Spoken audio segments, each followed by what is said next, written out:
یہ کہانی ایک دور کی بات ہے جب کہ ایک چھوٹے سے گاؤں میں راشی نیکی نام کی لڑکی رہتی تھی۔ اس کا خواب تھا کہ وہ اپنے گاؤں کو بڑا کرے اور اس میں تعلیم کے مدرسے بنائے۔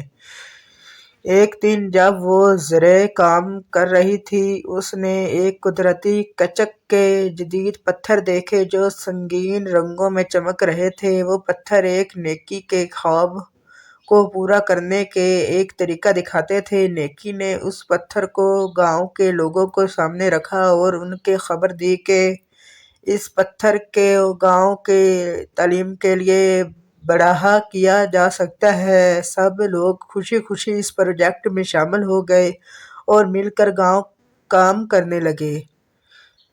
گاؤں کی بچیاں اب اپنی تعلیم کے لیے ایک مدرسے میں پڑھنے لگیں اور وہ بھی خوابوں کی طرح بڑی ہو کر نیک بننے کے خواب دیکھنے لگیں۔ گزرے چند سالوں میں گاؤں کا تعلیمی مدرسہ بن گیا اور وہاں کی بچیاں بہترین تعلیم حاصل کر رہی تھیں۔ نیکی نے اپنے خواب کو پورا کر دیا اور اپنے گاؤں کے علم کو روشنی سے روشناس کیا۔